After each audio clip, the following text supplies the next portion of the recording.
Alors, étant commercial dans un passé très proche, j'ai eu à discuter avec plusieurs clients et très souvent, ces clients-là souhaitaient acheter des maisons. Ils me posaient toujours la question, quelle est la surface habitable de votre maison? Et souvent, je répondais, la surface habitable était de 220 mètres carrés alors que le terrain faisait 200 mètres carrés. Et là, la plupart étaient surpris. Comment est-ce que le terrain fait 200 mètres carrés et la surface habitable était supérieure au terrain alors que c'est le terrain qui était censé recevoir le bâtiment? Alors cela s'explique. Bonjour à tous, je suis Monsieur Ori, gérant de l'entreprise Ori Construction basée dans l'architecture et la construction. Alors, vous avez 200 mètres carrés. Est-ce qu'il est possible d'avoir une surface habitable supérieure à celle de votre terrain? Alors je dirais non et oui. Et pourquoi? Pourquoi non? Parce que si vous optez pour une villa plein pied, c'est une villa qui n'a qu'un seul niveau, donc rez-de-chaussée, qu'on appelle communément villa basse. Si vous optez pour une villa basse et que vous construisez selon les règles de l'art, en général, vous devez occuper entre 50 et 60% de votre terrain. Donc pour 200 mètres carrés, vous devez occuper entre 100 et 120 mètres carrés. Du coup, vous ne pouvez pas être au-dessus des 200 mètres carrés que constitue la superficie de votre terrain. Donc pour une villa basse, c'est non. Alors prenons le cas d'un duplex. Un duplex en général, il y a deux niveaux. Pour un duplex, on aura le rez-de-chaussée et le premier étage. Supposons que vous avez pour rez-de-chaussée 100 mètres carrés et vous avez pour le premier étage 100 autres mètres carrés. Ça vous fait 200 mètres carrés de surface habitable.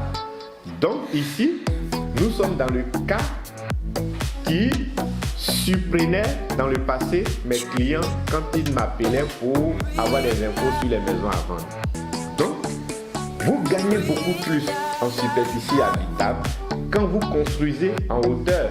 Et ça, la plupart des promoteurs l'ont compris aujourd'hui. Voilà pourquoi d'autres construisent sur des terrains de 150 mètres carrés, mais avec des surfaces habitables allant jusqu'à souvent 270 mètres carrés. Oui, moi je vous le dis, jusqu'à 270 mètres carrés, 280 mètres carrés. Alors, prenons un cas pratique. Vous avez 150 mètres carrés. Pour 150 mètres carrés, vous devez, sinon que voilà, si vous construisez selon les règles de l'art, vous devez avoir comme emprise au sol 60%. Suivez-moi.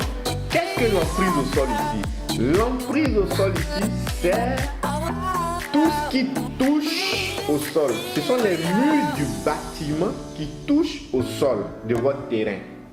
Donc, quand on a 60% pour 150 mètres carrés, on tourne autour de 85-90 mètres carrés. Mais ça ne vous empêche pas d'avoir plus de surface habitable au niveau de l'étage.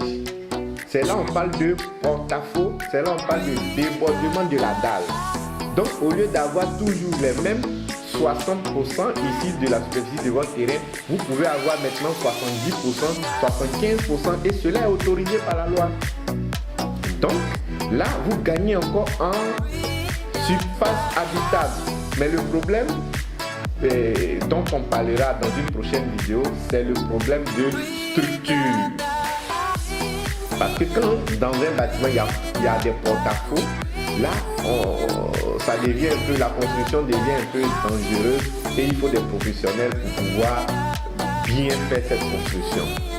Donc c'est possible, si vous avez même 120 mètres carrés, 100 mètres carrés, 200 mètres carrés, c'est possible d'avoir une surface habitable beaucoup plus grande.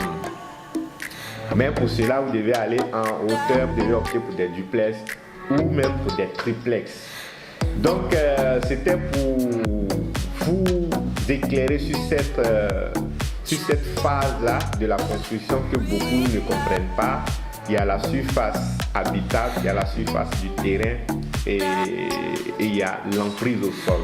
Je pense bien que vous avez compris l'emprise au sol, vous avez compris ce que c'est que la surface de votre terrain et la surface habitable. Pour ceux qui auront encore des questions, vous pouvez les poser dans les commentaires. On essayera de faire d'autres vidéos pour répondre à tout le monde en même temps. Et n'oubliez pas de vous abonner et partager massivement cette vidéo pour aider quelqu'un. Merci d'avoir suivi cette vidéo et à très bientôt.